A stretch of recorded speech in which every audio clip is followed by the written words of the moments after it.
Secretary of Defense Lloyd Austin III, and Chairman of the Joint Chiefs of Staff, General Mark Milley. The Secretary and the Chairman will each deliver opening remarks, and then we'll have time to take a few questions. I will moderate those questions and call on journalists and would ask that we limit follow-ups due to our tight schedule. Thank you for your assistance with that. Thank you all for joining us today at Ramstein. We've just concluded the 8th Ukraine Defense Contact Group meeting, and it was great to start the new year by deepening our coordination as we work together for Ukraine's self-defense. As President Biden has said, this is a decisive decade for the world, and this is a decisive moment for Ukraine's struggle to defend itself. So this contact group will not slow down. We're going to continue to dig deep, and based upon the progress that we've made today, I'm confident that Ukraine's partners from around the globe are determined to meet this moment. The United States remains committed to leading in this coordinated effort, and this morning I was pleased to announce another major round of U.S. security assistance designed to meet Ukraine's urgent battlefield requirements. And this $2.5 billion package is one of our largest yet. It helps Ukraine meet its air defense needs with additional NASAMS munitions and 8 Avenger air defense systems.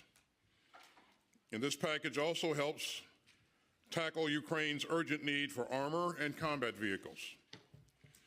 It includes 59 additional Bradley infantry fighting vehicles and 90 Stryker armored personnel carriers, 53 MRAPs, and 350 up-armored Humvees. And it will provide thousands more rounds of artillery. Now, we were honored to hear this morning from President Zelensky of Ukraine. And let me also thank several other brave Ukrainian leaders for joining us today. And that includes my good friend, Minister Oleksiy Reznikov, the Minister of Defense, and Lieutenant General Moishuk, the Deputy Chief of Defense. Their presentations gave us a firsthand account of what Ukraine's military and citizens are facing. Today's meeting focused on Ukraine's needs for air defense and armor. We also pushed hard on how to synchronize those donations and turn them into fully operational capabilities. And that means every step from donation to training to maintenance and then to sustainment. We also focused hard on how our collective and individual training efforts would be prosecuted. So, as you heard, President Biden recently announced the latest U.S. training initiative, and it builds on U.S. programs to train Ukrainian troops dating back to 2014. Other countries are stepping up with their own initiatives, and many are joining the European Union's military assistance mission. And meanwhile, we're also continuing to strengthen our defense industrial bases through the work of the National Armaments Directors under the auspices of this contact group. And all of these efforts underscore how much we've deepened our cooperation since the contact group began last April. Our work shows how much nations of goodwill can achieve when we work together. And it shows our long-term commitment to supporting Ukraine against Russia's unprovoked aggression. Now, as we saw again just days ago in Dnipro, Russia continues its assault on Ukraine's civilian and critical infrastructure. And Russia continues to bombard Ukraine's cities with cruise missiles and drones. But the Ukrainian people stand defiant and strong. and Ukrainian troops are bravely defending their country and their fellow citizens. As Russia's cruelty deepens, the resolve of this contact group grows. And that's clear from the announcements that we've heard today. And I'll start with air defense. Several countries have come forward with key donations that will help protect Ukraine's skies and cities and citizens. And France, and Germany, and the UK have all donated air defense systems to Ukraine, and that includes a Patriot battery from Germany. And that's especially important coming alongside our own contribution of a Patriot system. And the Netherlands is also donating Patriot missiles and launchers and training. And meanwhile, Canada has procured a NASAM system and associated munitions for Ukraine. And so these air defense systems will help save countless innocent lives. We're also pushing hard to meet Ukraine's requirements for tanks and other armored vehicles. The UK has announced a significant donation of Challenger 2 tanks for Ukraine. And this is the first introduction of Western main battle tanks into Ukraine. And I also commend our British allies for making this decision. And Sweden announced it's donating CV-90 infantry fighting vehicles and an additional donation soon of Archer howitzers. We've also heard inspiring and important new donation announcements from several other countries, and that includes Denmark, which will donate 19 howitzers.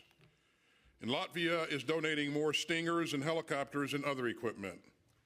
And Estonia is providing Ukraine with a significant new package of much-needed 155 millimeter howitzers and munitions. Now, all of today's announcements are direct results of our work at the contact group. And these important new commitments demonstrate the ongoing resolve of our allies and partners to help Ukraine defend itself. Because this isn't just about Ukraine's security, it's also about European security, and it's about global security. It's about the kind of world that we want to live in. And it's about the world that we want our children and grandchildren to inherit. The members of this contact group are standing up for a world where rules matter, and where rights matter, and where sovereignty is respected, and where people can choose their own path, free from tyranny and aggression. And I'm confident that this group will remain united, and we'll continue to build momentum. We'll support Ukraine against Russian aggression for the long haul. And we'll continue to work toward a free and secure Ukraine in a stable and decent world. And with that, let me turn it over to the chairman for his comments. Good afternoon, everyone, and thank you, Secretary Austin, for your leadership in this 8th Ukrainian contact group in support of Ukrainian freedom. And thanks as well to all the ministers and the CHODs, the chiefs of defense that were here, who represented 54 different countries today. A special thank you also to the Ukrainian Minister of Defense, Ryzhikov, and Deputy Chief of Defense, General Moisek. I had recently had an opportunity to meet with General Zaluzny in Poland, and General Moisek was here representing him. They all represent the exceptional bravery of the Ukrainian Army, and most importantly, the Ukrainian people. This week, after meeting General Zaluzny, I had an opportunity to visit some of the training and the mech infantry that we are doing at Grafenwehr here in a training area in Germany. Also had an opportunity to do some coordination meetings in Wiesbaden, and then attended the NATO CHODs military committee meeting where all the members of all the CHODs of NATO had an opportunity to meet, with one of the primary topics being support to Ukraine. And then, of course, this week, ending it today, this week, with the contact group. I think that over my 43 years in uniform, this is the most unified I've ever seen NATO, and I've dipped in and out of NATO over many, many years. The war has evolved over the last 11 months, but the mission of this group, this contact group under General Austin's leadership, under Secretary Austin's leadership, has remained the same. We are effectively committed to support Ukraine. with capabilities to defend itself against the illegal and unprovoked Russian aggression. In the words of President Biden, Secretary Austin, and many other national leaders, as much as it takes for as long as it takes in order to keep Ukraine free, independent, and sovereign. These contact group meetings play an important role as we support Ukraine in the defense of its territory, and they are a clear, unambiguous demonstration of the unity and resolve of the allied nations. Yesterday, as Secretary Austin just mentioned, President Biden released our 30th security assistance package, signifying our continued commitment to Ukraine. This package, combined with our previous one, includes combined arms maneuver capabilities with supporting artillery, equivalent to at least 2 combined arms maneuver brigades or 6 mech infantry battalions, 10 motorized infantry battalions, and 4 artillery battalions, along with a lot of other equipment. This package, this U.S. package, along with the Allied donations that were indicated today, signify our collective resolve and our commitment to Ukraine to protect their population from the indiscriminate Russian attacks and to provide the armor necessary to go on the offensive to liberate Russian-occupied Ukraine. Additionally, this week in Germany, we began battalion and brigade collective training that I had an opportunity to visit at the Combined Arms Maneuver Training Center here in Grafenwehr in support of the Ukrainian Army. That training, in addition to the equipment, will significantly increase Ukrainians' capability to defend itself from further Russian attacks and to go on the tactical and operational offensive to liberate the occupied areas. With the training that the United States and our partners are doing, the Ukrainians will advance their command and control, their tactics, techniques, and procedures, their ability to integrate fires with maneuver, and they will more effectively synchronize all of the combined arms in order to execute maneuver-based operations.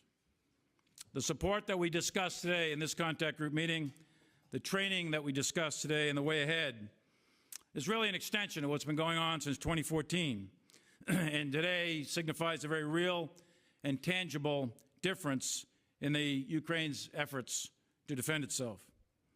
International aggression, where large countries use military force to attack small countries and change recognized borders, cannot be allowed to stand.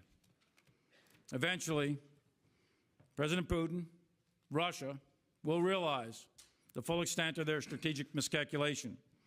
But until Putin ends this war, his war of choice, the nations of this contact group will continue to support the defense of Ukraine in order to uphold the rules-based international order. Thank you, and I welcome your questions. Thank you, Mr. Secretary Chairman. Our first question will go to Ute Spannenberger from ARD. Hello, Mr. Secretary of Defense. My question is, many of us thought that today we will have a breakthrough in the discussion about heavy battle tanks.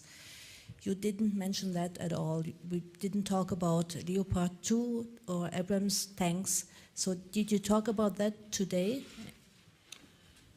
I think you heard, you may have heard the German Minister of Defense say earlier that they've not made a decision on the provision of Leopard tanks. What we're really focused on is making sure that Ukraine has the capability that it needs to be successful right now. So we have a window of opportunity here, between now and the spring when whenever they commence their operation, their counteroffensive. And that's not a long time. And we have to pull together the right capabilities. And you heard the chairman walk through some of the substantial combat power that we and some of our allies have offered to provide. There are tanks in those offerings. Poland, for example, continues to offer tanks and will provide tanks, and other countries will offer some tank capability as well. I don't have any announcements to make on M1s, and you heard the German Minister of Defense say that they've not made a decision on Leopards. So. Thank you. Our next question will go to Idris Ali, Reuters. Mr. Secretary, over the past week, a number of European countries have publicly pleaded with Germany to allow the transfer of their tanks. You met with your German counterpart yesterday, and like you said today, they still have not made a decision. Are you disappointed in the German position?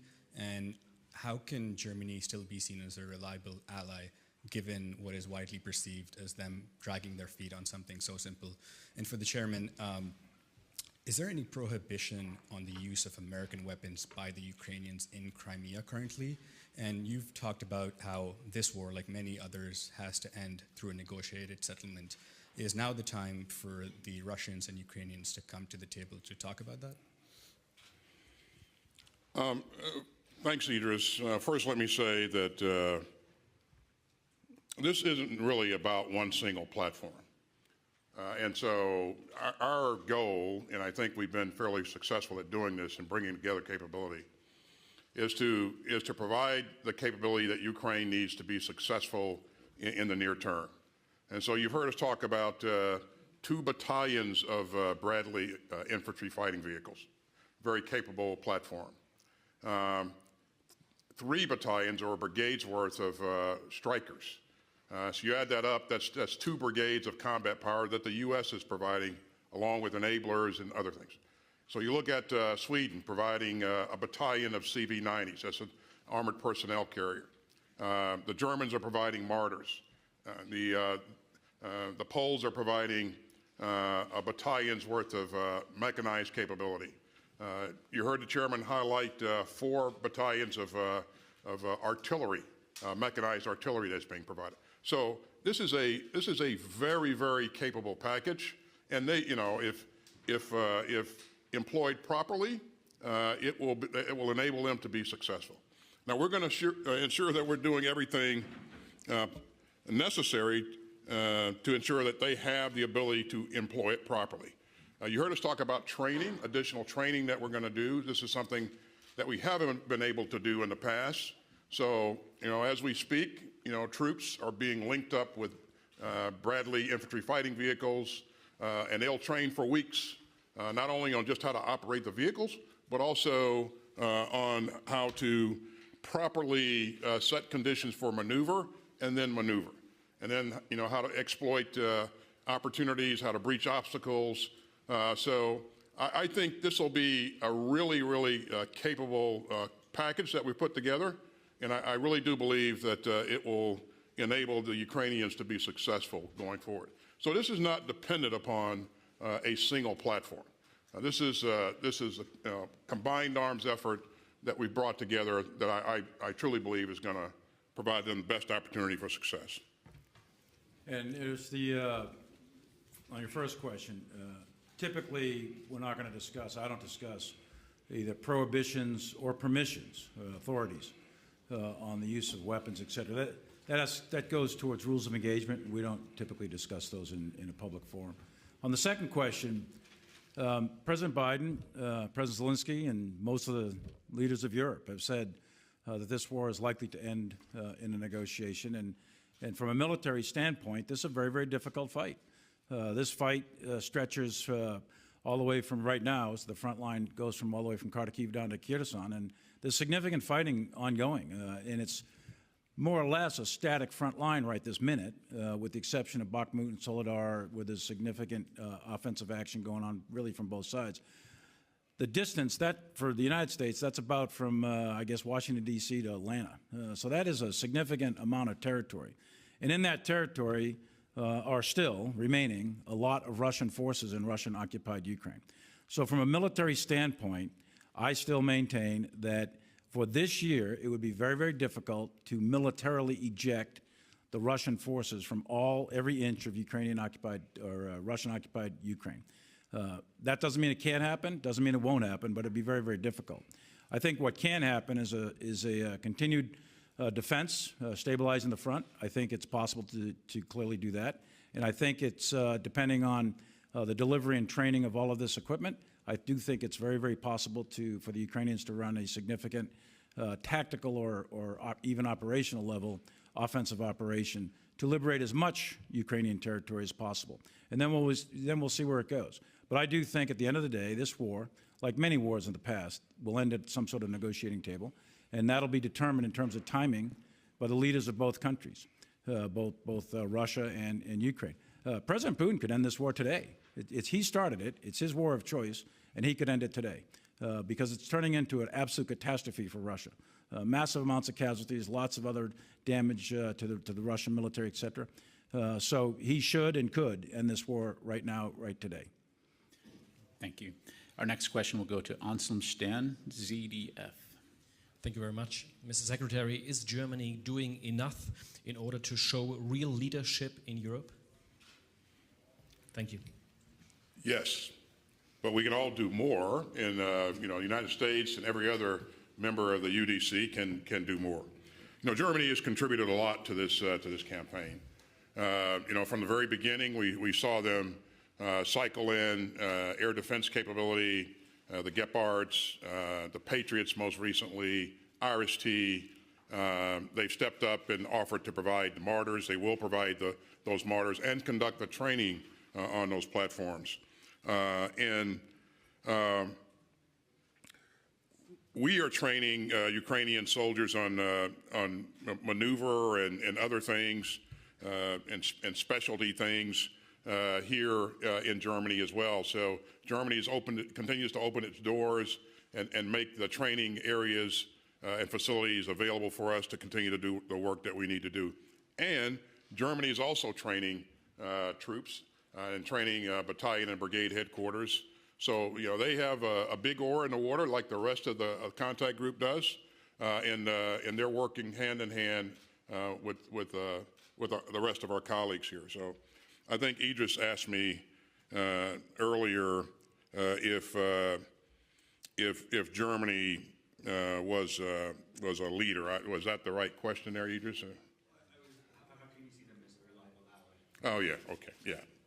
They are a reliable ally, and they've been that way for a very, very long time, and I truly believe that they'll continue to be a reliable ally going forward. Not to mention, they have, Germany is host to 39,000 of my troops and their families, and also 10,000 civilians here. And so we've had a great relationship throughout over the years, and I will continue to have that great relationship. And Germany will continue to exercise leadership going forward. So. Thank you. Our next question will go to Dan Lamothe, Washington Post. Good evening, gentlemen. Thanks for your time today.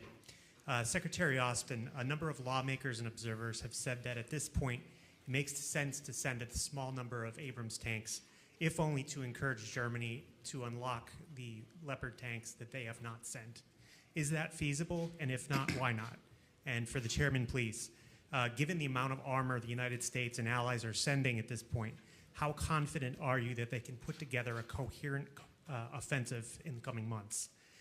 To what extent, to the extent you can, what might that look like? And separately, you just referenced the large number of casualties. Can you give us any update on what you're seeing at this point for casualties on both sides? Thanks. I think you heard the German Minister of Defense say earlier today that there's no linkage between providing M1s and providing Leopards. And I think he was pretty clear about that. So this notion of unlocking, in my mind, it's not an issue, and more importantly, in his mind as well. And in terms of providing capability, what we in the department always look at is, providing credible combat capability. We don't do things or employ capabilities as a notion, for anything other than providing credible combat capability. And that's where our focus will be in the future, whatever we do, whatever we employ. So Dan, in order to execute a successful offensive operation at the tactical or operational level, which is really what we're talking about here, for the Ukrainians, you've got to not only man the unit, which the Ukrainians have the personnel, but they have to be trained. And so they got to be married up with the equipment, and then they got to be trained. And if you look at the weather and terrain, et cetera, you can see that you have a relatively short window of time to accomplish both those key tasks. So that's very, very challenging to do that. For all these different nations that were here today, to assemble all of the equipment, get it all synchronized, get the Ukrainian troops trained, et cetera, that'll be a very, very heavy lift. Confident, yes, I think it can be done, but I think that it'll be a challenge. There's no question about it. So we'll see. I don't want to predict one way or the other, but the Ukrainian forces so far have executed at least 2 and perhaps even more than that very successful offensive operations. One up around Kharkiv, crossing the Oshkil River and over into the Russian lines to the east of Kharkiv. And then they've run a very successful operation down in Kherson. So it remains to be seen, but the equipment's got to get married up with the people got to get trained on the equipment, and all of that's going to have to get shipped into Ukraine, et cetera, all put together inside of a coherent plan. Obviously, General Zaluzzi and I and others have discussed what his visions are, not in executable level detail yet, but he's working on that, and we'll see which way it goes. In terms of casualties, you know, the numbers of casualties in war are always suspect, but I would tell you that the Russian casualties, last time I reported out on it publicly, I said it was well over 100,000. I would say it's significantly well over 100,000 now. So the Russians have suffered a tremendous amount of casualties in their military, and that includes their regular military and also their mercenaries in the Wagner Group and other type forces that are fighting with the Russians. They have really suffered a lot. Now you saw that the Russians did a call up called up in the mobilization 300,000. I think they were able to get maybe 200, 250,000, something in that range. So they're replacing their losses in terms of manpower, but they have suffered a huge amount. Ukraine has also suffered tremendously. You know that there's a significant amount of innocent civilians that have been killed as a result of the Russian actions. The Russians are hitting civilian infrastructure. There's a significant amount of economic damage, significant amount of damage to the energy infrastructure, and the Ukrainian military has suffered a significant amount of casualties themselves. So this is a very, very bloody war, and there's significant casualties on both sides. And this is why I say that I think that sooner or later, this is going to have to get to a negotiating table at some point in order to bring this to a conclusion. And that will have to happen when the end state, which is a free, sovereign, independent Ukraine with its territory intact, is met. When that day comes, then people will sit down and negotiate an end to this. But there's been a huge amount of suffering on both sides. Ladies and gentlemen, that is all the time we have available today. Mr. Secretary, General Milley, thank you both, gentlemen. This concludes our press briefing. Thank you.